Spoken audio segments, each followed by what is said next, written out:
तो बच्चों हमारे पास में ये सवाल है एक लिमिट से रिलेटेड सवाल। आप देखेंगे ज्योमेट्री बेस्ड क्वेश्चन है, बहुत ही शानदार सा सवाल है। इस क्वेश्चन में ये कह रहा है कि let P N be a sequence of point determined as in the figure. आपको फिगर गिवन है और इसमें गिवन है A P one equals to one. A से लेकर के पी वन का लेंथ वन है, ए पी वन। उसके बाद में P N plus one equals to two the power N minus one. Means अगर मान लो n की वैल्यू यहाँ पर मैं 1 रखता हूँ तो ये P1 P2 n की वैल्यू 1 रखूंगा तो ये 1 बन जाएगा। P1 से P2 की डिस्टेंस हमारा 1 है। देखो P1 से P2 का डिस्टेंस 1 गिवन है। एंड एंगल, ये जो फोटो गिवन है आप इसी के अकॉर्डिंग आप देखो इस फोटो में है क्या आखिर कि यहाँ पे ये 1 लेंथ पे बना। अब इसके बाद में इसको हमने ए से ज्वाइन कर दिया, यहाँ पे 90 डिग्री बनाते हुए दूसरी लाइन हमने ड्रॉ करी P2 P3 जिसकी लेंथ 2 के इक्वल में है, और इसको फिर से हमने ए से ज्वाइन किया P3 को, और यहाँ पर भी 90 डिग्री बनाते हुए यहाँ पर ये लेंथ कितना है 4 है। एंड सो ऑन, ये कॉन्टिन्यूसली चल रहा है। कह रहे कि sir then limit n tends to infinity p N plus one is what. मतलब यहाँ पर ये कहना चाह रहा है कि जैसे मान लो n की जगह पर 1 होगा तो यानी कि P1 A Pn P2, तो P1 A P2 मतलब ये वाला एंगल, उसके बाद में ये वाला एंगल, उसके बाद में ये वाला एंगल। ऐसे ही आपसे कह रहा है जब n की वैल्यू इनफाइनाइट हो जाएगी तो उनके केस में हम क्या लिखेंगे। तो फर्स्ट ऑफ ऑल ऐसे ही मैं सोचता हूँ पी एन प्लस वन के लिए। तो बच्चों मान लो यहाँ से अगर मैं यहाँ पर ज्वाइन कर लेता हूँ, मान लो ये पी एन रहा हमारा, इस पे परपेंडिकुलर लाइन में ड्रॉ करूँगा यहाँ पे, तो ये परपेंडिकुलर ड्रॉ किया और ये बना आपके पास में P N plus one and P से पी एन प्लस वन की जो लेंथ है बच्चों हमारे पास में गिवन है, this is 2 to the power n minus one. Clear. तो हमें इस एंगल के बारे में बात करनी है कि ये एंगल किसके इक्वल होगा जब n की वैल्यू इन्फिनिटी को अप्रोच करेगी। क्लियर इतना। एक काम करते हैं, जरा बताओ ये 90 डिग्री है ना। हाँ सर बिल्कुल है। और आपको ये भी परपेंडिकुलर पता है, बिल्कुल मालूम है। परपेंडिकुलर क्यों? क्योंकि ये एंगल के बारे में यहाँ पर बात करनी है। तो इस एंगल के लिए P N plus one is perpendicular.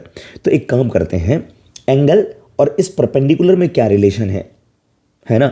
तो यहां से मैं क्या करता हूं, साइन यूज कर लेता हूं। साइन इसलिए यूज कर रहा हूं, अगर मैं कॉस यूज करूंगा, कॉस ऑफ दिस एंगल, तो मुझे ये लेंथ चाहिए और हाइपोटेन्यूज चाहिए। ना तो ये मालूम है और ना है ये मालूम है। तो एक काम करते हैं, हम लोग क्या करते हैं, साइन यूज करते हैं। तो बच्चों मैंने लिखा in right triangle P N plus one. तो बच्चों इसमें साइन ऑफ ए लिख लेता हूं। तो sine A is equal to perpendicular. तो perpendicular is P N plus one का mod length and hypotenuse is A P N plus one. तो बच्चों ये वाली लेंथ हो गई हमारे पास में, this is 2 to the power n minus one, और ये वाली जो लेंथ है हमारे पास में, this is nothing but this is a times of a times ने a P N plus one. तो बच्चों ये बना हमारे पास में साइन ऑफ a। अगर मुझे a की वैल्यू चाहिए तो क्यों ना पहले हम ये फाइंड आउट कर लें कि सर ये जो है ये क्या बना। बच्चों इसके लिए मुझे a P N plus one चाहिए, a से पी एन प्लस की लेंथ चाहिए। एक काम करते हैं और क्या सोच सकते हैं, चलो इसको कहते हैं इक्वेशन नंबर फर्स्ट, और यहाँ पर सोचते हैं कि राइट ट्रायंगल जो है इसमें पाइथागोरस थ्योरम यूज करते हैं बच्चों। Using Pythagoras theorem. तो अगर पाइथागोरस थ्योरम यूज करोगे तो बच्चों देखो क्या बनेगा। यहाँ पे मैं लिख रहा हूँ क्या, बताओ जरा यहाँ से, A P N square, I will write here A P N plus one का स्क्वायर, हाइपोटेन्यूज का स्क्वायर इक्वल्स टू, इसमें से मैं माइनस कर लेता हूँ बच्चों, बेस को माइनस कर लूँ। चलो मैंने बेस को ही माइनस कर लिया। तो I will write here A P N square is equals to P N plus one का होल स्क्वायर। ठीक है। अब आप देखो जरा, अगर मैं इसी में इसकी वैल्यू को पुट कर दूं, ये जो है हमारे पास में ये लेंथ हम लोग पुट कर दिया, this is 2 to the power n minus one का होल स्क्वायर, और यहाँ पर जो हमारे पास में a P N plus one का होल स्क्वायर माइनस में a पी एन का होल स्क्वायर, राइट। तो बच्चों एक काम करते हैं, हमें क्या करना था, a P N plus one find out करना है, मतलब हमें ये वाली लेंथ फाइंड आउट करनी है।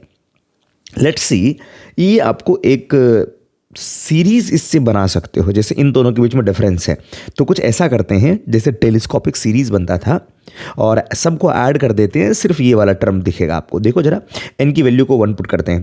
तो बच्चों जैसे मैंने n को 1 रखा तो ये क्या बना, a p2 का होल स्क्वायर माइनस में ये बना a p1 का whole square.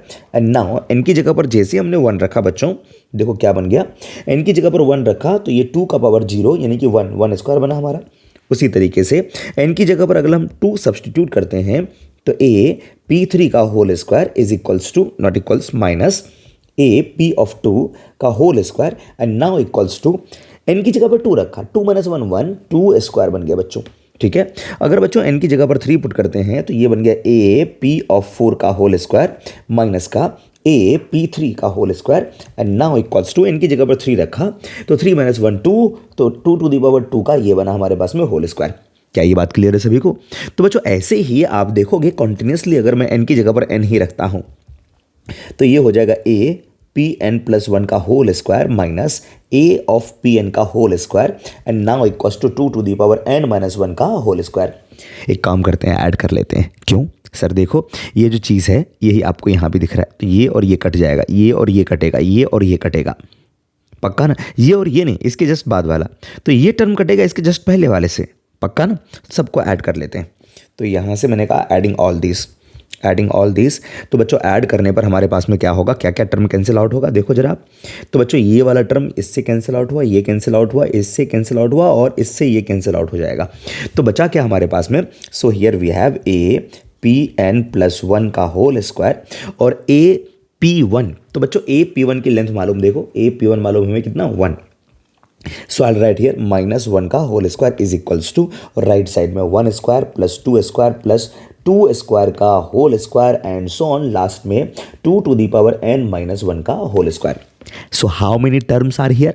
We have total n term. वो कैसे पता चला? देखो ना n की वैल्यू 1 2 3 4 अप टू n तक चल रहा है, तो टोटल n टर्म हमारे पास में गिवन है, राइट? तो देखो आप राइट साइड में क्या बना, राइट साइड में अगर आप देखोगे तो आपको एक जीपी नजर आ रहा है। क्या ये जीपी है क्या? देखो तो सही, yes sir it's a GP with common ratio. Common ratio क्या है देखो जरा, 2 स्क्वायर दिख रहा है, 2 स्क्वायर आपका कॉमन रेशियो है। तो हम लोग एन टर्म के जीपी का सम का फॉर्मूला लिखते हैं। So I write here first term R is 2 square whole power n minus 1 and r minus 1, this is r is 2 square minus 1, ये हो गया। तो I write here this is A P N plus 1 का whole square minus of 1, इसको right side भेज देते हैं, ये बन गया 4 to the power n minus 1। So I write here 4 to the power n minus 1 divide by 3 and then plus of 1। So now A P N plus 1 का whole square ये given है। तो बच्चों ये क्या बना हमारा, बताओ जरा। तो ये बन गया हमारे पास में, रूट ले लेते हैं यहाँ पे, और उससे पहले हम लोग इसका एलसीएम ले लें। तो ये बन गया A 4 to the power n, this is 4 to the power n plus 2 divide by 3 का स्क्वायर रूट। बच्चों ये लेंथ है इसलिए मैंने सिर्फ पॉजिटिव वाला टर्म लिखा है यहाँ पर, ये मिल गया हमें। अब क्या चाहिए सर? अब जो देखो आप यहाँ पर देखो, हमें चाहिए था एंगल, राइट? तो मुझे ये वाली लेंथ भी मिल गई है ना। तो यहाँ से मैं लिखता हूँ sine A from equation 1, sine of A is equals to, ऊपर था 2 to the power n minus 1 और ये बचा हमारे पास में 4 to the power n plus 2। बच्चों इसको रूट में लिखता हूँ और रूट 3 को ऊपर भेज देता हूँ। सो I write here root of 3।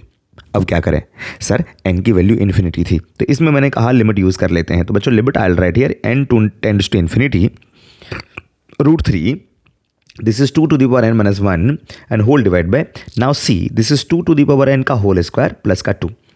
देखो बच्चों कौन सा फॉर्मेट है, अगर आप फॉर्मेट की बात करो n की जगह पर इन्फिनिटी पुट करोगे this will be infinite by infinite form. और ऊपर देखो ये जो इन्फिनिटी भेज रहा है इसकी डिग्री कितनी है, डिग्री 1, और यहाँ पर इसकी भी डिग्री कितनी है, डिग्री 1 ही है क्योंकि रूट है हमारे पास में। तो जब डिग्री 1 होता है तो हम लोग क्या करते हैं, कोफिशिएंट का रेशियो। बच्चों let me check, I did some mistake here, I think let me check here 2 to the power n minus 1 ना। यस यहाँ पर हमने मिस्टेक करा है थोड़ा सा। ये देखो ये वाला जो टर्म है this is nothing but this is 2 to the power n minus 1, ये बना था हमारे पास में, ठीक है। और ये यहाँ से आप इसको सिंप्लीफाई करके लिख सकते हैं, ठीक है। इसको अगर आप सिंप्लीफाई करोगे तो देखो क्या बन गया, एक 2 को आप बाहर लिख सकते हैं, this is root 3 divide by 2 and this is 2 to the power n and here is again 2 to the power n का होल स्क्वायर प्लस का 2 का रूट। इन्फानाइट बाई इन्फानाइट बना, कोफिशिएंट का रेशियो, तो कोफिशिएंट का रेशियो लोगे तो ये इन्फिनिटी बन रहा है, यहाँ पर भी इसका कोफिशिएंट ये गिवन हमारे पास में, नीचे हमारा 1, तो आप यहाँ से लिख सकते हैं this is nothing but this is root 3/2। तो बच्चों ये किसकी वैल्यू आई, साइन ए की वैल्यू आई। ऐसा कब हुआ, जब n इन्फिनिटी को अप्रोच कर रहा था। इसका मतलब एंगल क्या होगा बताओ, ये तो आपको दिख रहा है सर 60 डिग्री है, सो आंसर इज π/3। तो ये आपका आंसर रहा, ठीक है।